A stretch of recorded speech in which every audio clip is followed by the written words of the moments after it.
ग्रीष्मकालीन राजधानी गैरसैंण में होगा बजट सत्र। सरकार ने 27 फरवरी तक मांगे लोगों से सुझाव। वित्त मंत्री प्रेमचंद अग्रवाल ने दी जानकारी।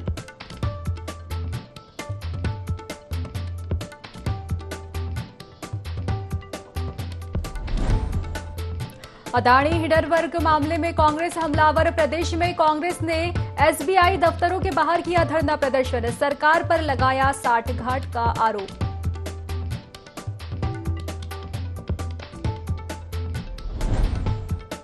जोशीमठ के बाद ढाका गांव के आसपास आवासीय भवनों में भी पड़ने लगी दरार। दहशत में लोगों ने एनटीपीसी के भूमिगत टनल निर्माण को बताया जिम्मेदार।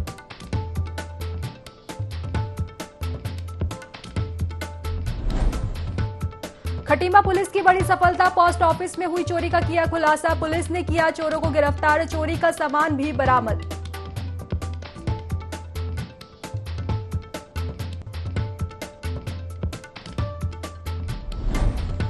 राज्य स्तरीय महिला कराटे प्रतियोगिता में चंपावत ने लहराया परचम। 8 गोल्ड मेडल सहित 19 पदकों के साथ पाया प्रथम स्थान।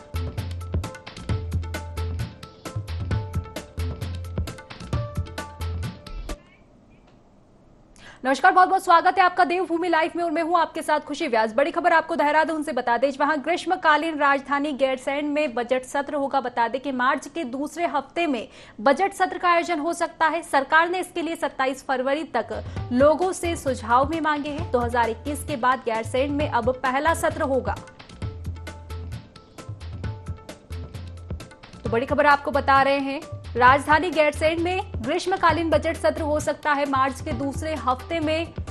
उम्मीदें जताई जा रही है कि बजट सत्र का आयोजन हो सकता है। वहीं सरकार ने इसी के चलते 27 फरवरी तक लोगों से सुझाव भी मांगे हैं। 2021 के बाद गैरसैंण में अब यहां पहला सत्र होगा।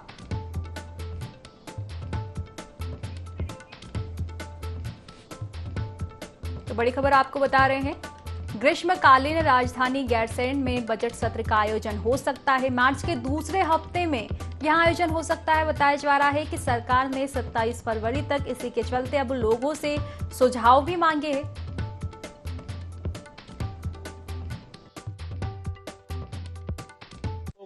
सभी से जैसा हमने पिछली बार भी किया था, इस बार भी कर रहे हैं।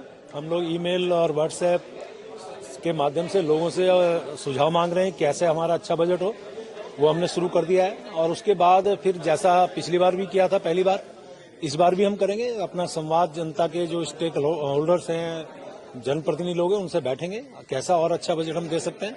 ये हम चर्चा करने के उपरांत फिर बजट सत्र जब आएगा उसमें कोशिश करेंगे कि जिस प्रकार से हमें केंद्र राज बढ़ रहा है, जिस प्रकार से हमारी केंद्र की योजनाएं हमें मिल रही हैं, उसको दृष्टिगत हम इस बजट में भी अपना अच्छा बजट जनता को देने का काम करें। बिल्कुल हम कोशिश कर रहे हैं, क्योंकि आप देखते हैं कि हमने पहले भी कहा था कि ये सत्र जो है और थोड़ा बड़ा भी हो और गैरसैंण में हो, उस पर हम लोग विचार करेंगे। आने वाली कैबिनेट में उस पर चर्चा होगी।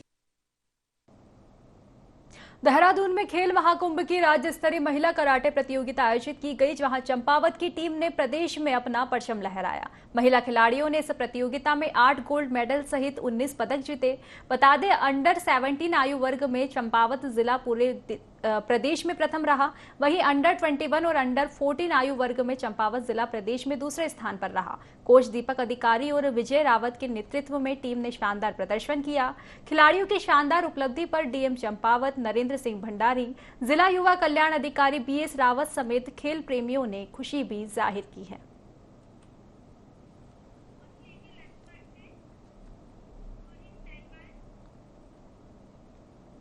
लक्सर में लूटपाट और चोरी के मामले लगातार बढ़ते जा रहे हैं, जो पुलिस के लिए एक बड़ी चुनौती बन गए हैं।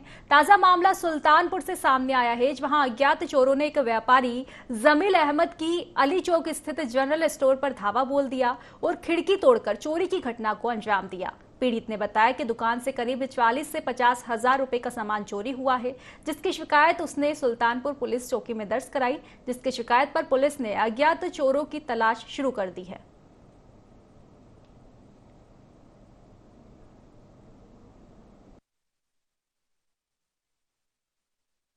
अली चौक पे जमील अहमद की दुकान है और रात हम लगभग 9:30 बजे यहाँ पे दुकान बंद कर गए और रात 2-3 बजे की घटना हो गई है। देखो इधर से आके देखा, ये जाली फाड़ रखी इन्होंने और जाली फाड़ के पहले शटर फटा, शटर नहीं फटा जब, तो फिर जाली अंदर से आ गए और चोरी में करी।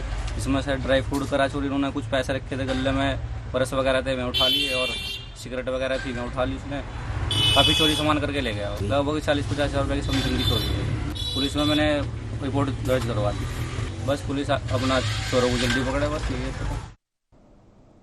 यमुना घाटी के नगर पंचायत पुरोला स्थित स्वस्ति सर्विस स्टेशन पर 2 सालों से पेट्रोल डीजल मिलना शुरू हो गया है, जिससे स्थानीय लोगों ने राहत की सांस ली है। पेट्रोल पंप बंद होने के कारण लोग नौगांव के चक्कर लगाने को मजबूर थे।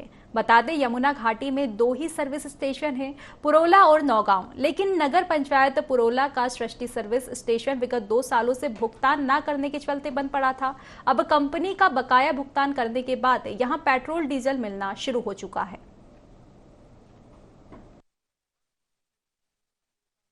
24 का हार्दिक अभिनंदन। जैसा कि यहाँ पुरोला ब्लॉक यमुना घाटी में पेट्रोल की समस्या विगत 2 वर्षों से चली आ रही थी, जिस कारण से या तो हमें पुरोला वासियों को नौगांव या फिर सीधे देहरादून ही पेट्रोल की डीजल की आपूर्ति के लिए जाना पड़ रहा था। लेकिन यह समस्या आज सॉल्व हो चुकी है।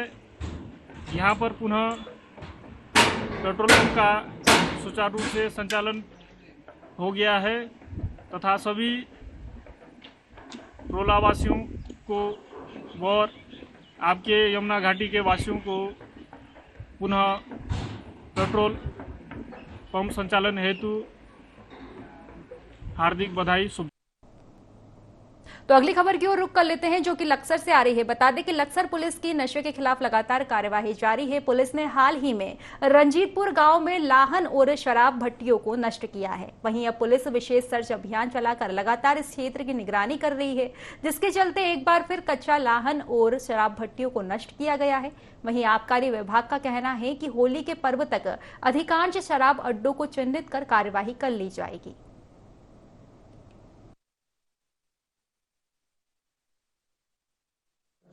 पूर्ण नियंत्रण स्थापित किया जाए, इसके लिए हमने लगातार कच्ची शराब के विरुद्ध अभियान चला रखा है। आज हमने रणजीतपुर के बाणगंगा के किनारे काफ़ी मात्रा में लहन और भट्टियाँ नष्ट की है।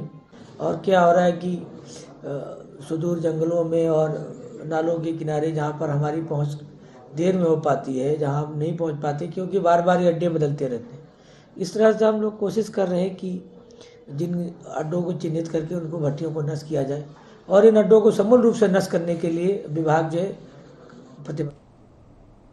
पूर्व विधायक कुंवर प्रणव सिंह चैंपियन खेड़ी कला गांव पहुंचे और प्रदेश में सामान्य ज्ञान प्रतियोगिता में प्रथम स्थान पाने वाले मुस्कान चौधरी को पुस्तक भेंट कर सम्मानित किया, जहां उन्होंने कहा कि 88,000 की विशाल संख्या में प्रथम स्थान पाने वाली मुस्कान उनके लिए गौरव का विषय है। साथ ही कहा, मुस्कान को मिठाई या फिर धनराशि से नवाजा जा सकता है, लेकिन प्रथम स्थान प्राप्त छात्रा को सम्मान देने के लिए ज्ञानवर्धक पुस्तकें भेंट की गई है, ताकि भविष्य में उन्हें एक कारागर मार्गदर्शन प्राप्त हो सके।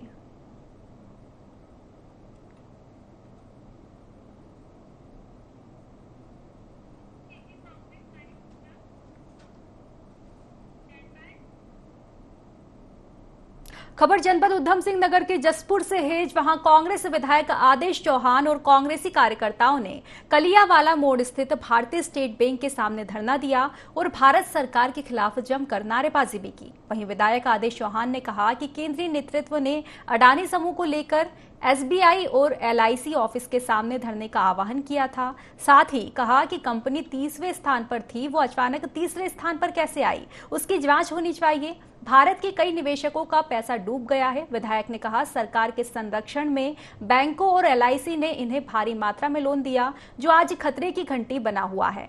बैंकों में देश की गरीब जनता का पैसा है, इसका दुरुपयोग ना हो, इसकी जांच होनी चाहिए।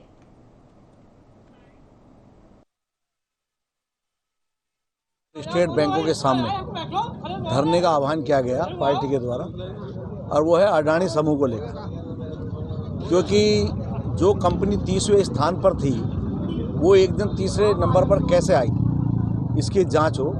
और आज जो निवेशक हैं उनका पैसा डूब गया, भारत के तमाम निवेशकों का पैसा डूब गया, और आज वो अचानक तीसरे से 17वें स्थान पर पहुंच जाती है, क्योंकि सरकार की संरक्षण में हमारे स्टेट बैंक ने और LIC ने इन्हें बेतहाशा लोन दिया, जो आज खतरे की घंटी बना हुआ है। इसी को लेकर आज हमारे कांग्रेस जन धरने पर है, क्योंकि स्टेट बैंक हो या LIC हो, उसमें हमारे देश के गरीब आम जनता का पैसा है, उसका दुरुपयोग ना हो, इसीलिए इसकी जांच होनी चाहिए। अडानी को जो लोन दिया गया और जो आप बीते दिनों में देख रहे हैं कि अडानी को कई लाखों करोड़ रुपए का नुकसान हुआ है, उसमें SBI और LIC का भी पैसा था। कांग्रेस आज पूरे देश भर में प्रदर्शन कर रही है और प्रदर्शन के साथ साथ एक मांग भी कर रही है कि अडानी के घोटालों की जांच JPC के द्वारा कराई जाए। आज देश के SBI का पैसा डूब चुका है, आज देश के LIC का पैसा डूब चुका है। ये पैसा किसका था? ये पैसा था इस देश की जनता का। हरिद्वार के रावली महदूद गांव में बड़ी ही धूमधाम से गुरु रविदास की जयंती मनाई गई। ग्रामवासियों ने भंडारा कर हर्षोल्लास के साथ रविदास जी की अलग अलग झांकियों के साथ शोभा यात्रा निकाली, जिसमें ग्रामवासियों ने बढ़ चढ़कर हिस्सा भी लिया। वहीं सुरक्षा को लेकर प्रशासन ने भी पूरा सहयोग किया, जिसके चलते झांकी में किसी भी प्रकार की कोई अप्रिय घटना नहीं देखी गई।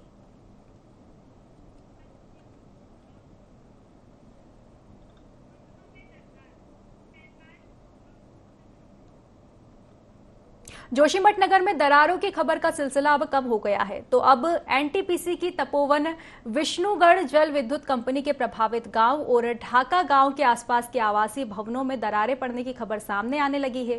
ग्रामीणों का आरोप है कि ये दरारें NTPC के टनल निर्माण कार्यों में हो रहे भारी ब्लास्टिंग विस्फोट से हुई है, जिस कारण उनके भवनों में मोटी दरारें आ गई है। हालांकि अभी ये पुष्टि नहीं हो पाई है कि ये दरारें जोशीमठ भू धसाव जैसी है, लेकिन ग्रामीणों का साफ कहना है कि उनके गांव के नीचे से NTPC की सुरंगें आर पार हो रही है और इन टनलों में भारी ब्लास्ट होने से उनके घर अब रहने लायक नहीं बचे हैं। इसलिए सरकार इनका सर्वे कराकर उन्हें राहत पहुंचाए और उनके घरों का बीमा कराकर जल्द उन्हें यहां से शिफ्ट कराए।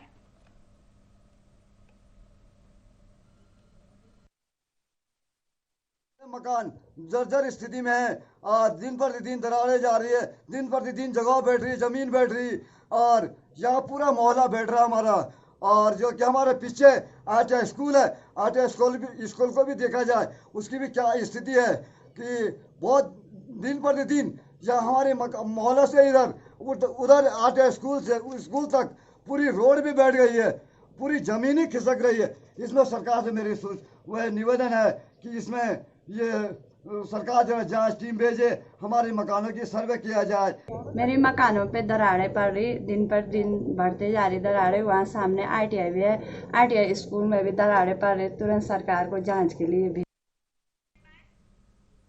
लोहाघाट में राशन डीलरों ने अपना मानदेय बढ़ाने की मांग को लेकर बैठक कर प्रदर्शन किया। इस दौरान जिला अध्यक्ष प्रकाश बोरा ने बताया कि अपनी मांगों को लेकर जिले के सभी राशन डीलर 7 फरवरी से 72 घंटे का काम बंद कर पूर्ण बहिष्कार करेंगे। वहीं आगामी 22 मार्च को दिल्ली में देश के सभी राशन डीलर राष्ट्रीय कार्यकारिणी के बैनर तले लोकसभा का घेराव भी करेंगे, जिसके लिए सभी राशन डीलरों से 7 से 9 फरवरी तक अपनी अपनी दुकानें बंद करने की अपील भी की गई है।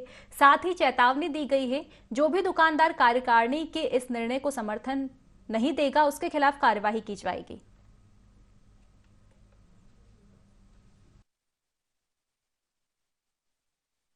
फेयर शॉप के तत्वाधान में जो हम केंद्रीय कार्यकारिणी के द्वारा उत्तराखंड या पूरे ऑल इंडिया में जो पूर्ण 7, 8, 9 की जो पूर्ण हड़ताल होनी है, उसके लिए जनपद चंपावत के सभी डीलर भाई उनकी तरफ से हम अपनी प्रदेश कार्यकारिणी को पूर्ण समर्थन देने का वादा करते हैं। 7, 8, 9 3 दिन का पूर्ण बंदकार रहेगा और हमारे डीलरों का पूर्ण कार्य बहिष्कार रहेगा, जिसमें जनपद चंपावत के समस्त डीलर उस हड़ताल में सम्मिलित रहेंगे। उत्तरकाशी के गाजरापट्टी की ग्राम सभा सीरीढूंग गांव में 42 साल बाद मां ज्वालपा देवी के मेले का आयोजन किया गया, जहां इस अवसर पर सैकड़ों की संख्या में लोग पहुंचे। कहा जाता है कि मेले से पहले इस स्थान पर पशु बलि की प्रथा थी, पर स्थानीय लोगों ने पशु बलि की जगह उड़द दाल के पकोड़े की शुरुआत कर दी, जिसको स्थानीय भाषा में ताई कहा जाता है। इसकी खास बात यह है कि जिस व्यक्ति पर देवी अवतरित होती है वहां हाथों से खोलते तेल से पकोड़े निकालता है और यहाँ खोलता तेल जनता पर फेंका जाता है, लेकिन देवी के आशीर्वाद से किसी को भी किसी प्रकार का नुकसान नहीं होता। माना जाता है कि देवी हिमाचल प्रदेश से यहाँ आई थी और लोगों की मनोकामनाएं पूरी करने लगी, तभी से यहाँ के लोग उन्हें आराध्य देवी के रूप में मानने लगे।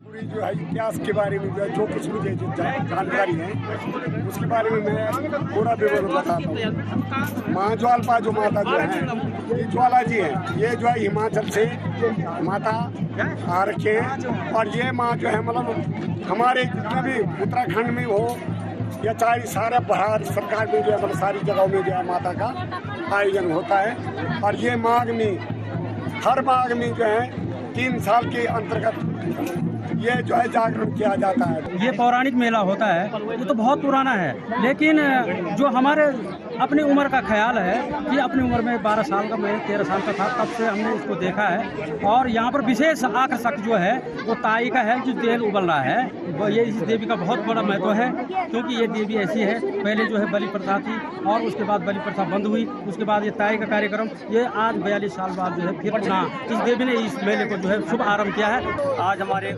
मुख्य अतिथि रूप में माननीय प्रदीप भट्ट जी आए हैं और तमाम सिटी की जनता का मैं आभार प्रकट करता हूँ। ऐसा दिव्य और दिव्य आयोजन के लिए मैं सिटी की जनता का बहुत बहुत धन्यवाद देना चाहता हूँ। क्यों? क्योंकि हमें ये धार्मिक कार्य करना चाहिए ताकि हमारी युवा पीढ़ी को देखने को मिल सके।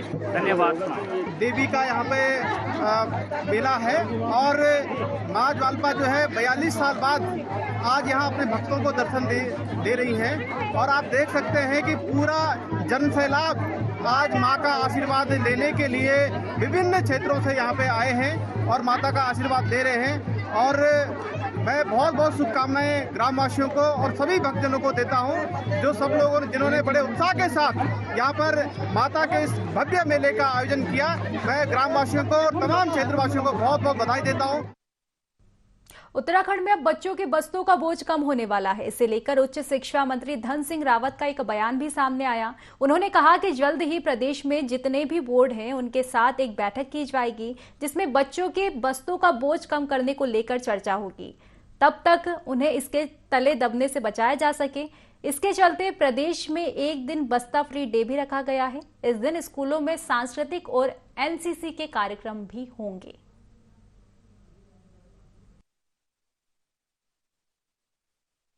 बोर्ड हमारे राज्य में हैं, उन सबके साथ एक मैं मीटिंग कर रहा हूं और ये तय कर रहे हैं उसमें कि बच्चों का बस्तों का बोझ बहुत हो गया है।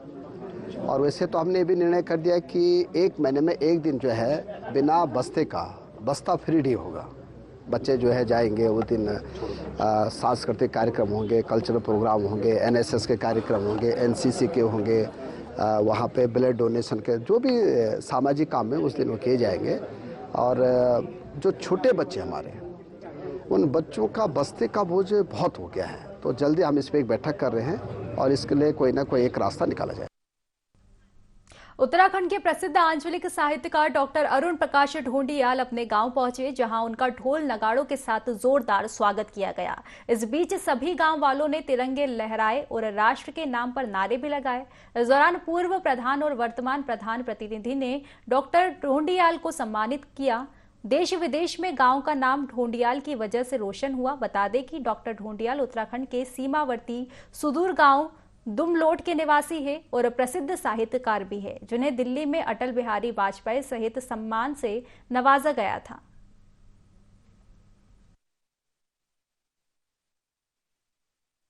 आज मेरे विद्यालय में करीब 30 लोग ऐसे हैं जो मेरे विद्यालय से पल रहे हैं। 30 परिवार मेरे विद्यालय से चल रहे हैं, उनकी रोजी रोटी चल रही है। इन सब लोगों को पढ़ाता हूँ और बिलोचन भाई ने कही दिया कि वहाँ पर कितने लोग कैसे पढ़ते हैं।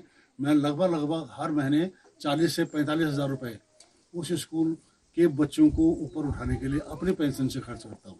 बड़ी बात यह है कि मैं अपने गांव में आकर के आज गांव के लोगों ने मेरा सम्मान किया। मुझे लगता है कि राष्ट्रीय और अंतर्राष्ट्रीय जो सम्मान मुझे मिले हैं उनसे बड़ा सम्मान मेरा आज है। उत्तरकाशी जनपद के गंगा घाटी क्षेत्र में पिछले 1.5 माह से बिजली कटौती हो रही है, जिससे आम जनता परेशान है। लोगों का कहना है कि रोजमर्रा के काम के लिए बिजली का होना बहुत ही आवश्यक है। साथ ही पढ़ने वाले छात्र छात्राओं को भी बिजली कटौती से काफी दिक्कतें हो रही है। बता दें, इस मामले की शिकायत कई बार विद्युत निगम के अधिकारियों से भी की गई, पर जिम्मेदार अपनी जिम्मेदारियों से पलड़ा झाड़ते हुए नजर आ रहे हैं। अब सवाल यह उठता है कि जब जनपद में पर्याप्त मात्रा में बिजली का उत्पादन हो रहा है, तो फिर बिजली कटौती क्यों की जा रही है। वहीं 1.5 माह से खराब ट्रांसफार्मर में सुधार न करवाना भी विद्युत विभाग पर सवाल खड़े करता है।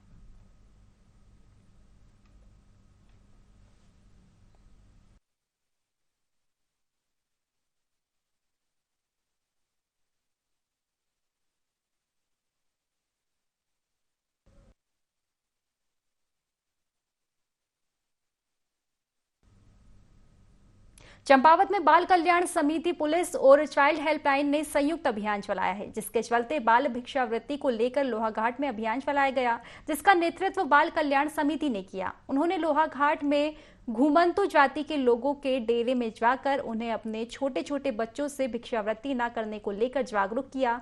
साथ ही बच्चों को स्कूल भेजने के लिए भी प्रेरित किया। वहीं लोहाघाट थाने की एसआई सुष्मिता राणा ने बताया कि बाल भिक्षावृत्ति एक कानूनी अपराध है और लोगों को जागरूक करते हुए उन्हें अपने बच्चों के भविष्य के साथ खिलवाड़ न करने के लिए भी अपील की।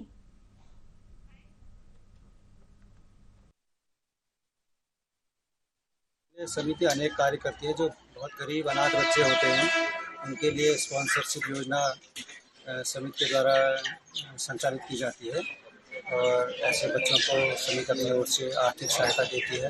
उनके पेरेंट्स के साथ काउंसलिंग करके, पेरेंट्स की भी काउंसलिंग करती है, बच्चों की भी काउंसलिंग करती है और उनको एक अन्य सामान्य बच्चों की तरह से जीवन यापन कर सकें। बच्चों का मौलिक अधिकार है, उनको शिक्षा प्रदान हो। उसी के उद्देश्य से आज हम नगर में जो बच्चे भिक्षावृत्ति कर रहे हैं, उनको चिन्हित करने के लिए हम लोहाघाट नगर में बाल कल्याण समिति के समस्त पदाधिकारी आए और हमने पाया कि बच्चे कुछ ऐसे हैं जो घुमंतु प्रजाति के हैं। यह लोग यहाँ पर आके भिक्षावृत्ति कर रहे हैं। इनके अभिभावकों से कहा गया है कि इनका विद्यालय में पंजीकरण कराएं और इनको शिक्षा के लिए आगे बढ़ाने का। खटीमा के मुख्य बाजार में स्थित पोस्ट ऑफिस में हुई चोरी का पुलिस ने खुलासा किया। पुलिस ने 12 घंटे में ही चोर कासिम उर्फ बबलू को धर दबोचा। आरोपी से पुलिस ने 3 कंप्यूटर मॉनिटर, 6 बैटरी और एक इलेक्ट्रिक तराजू भी बरामद किया है।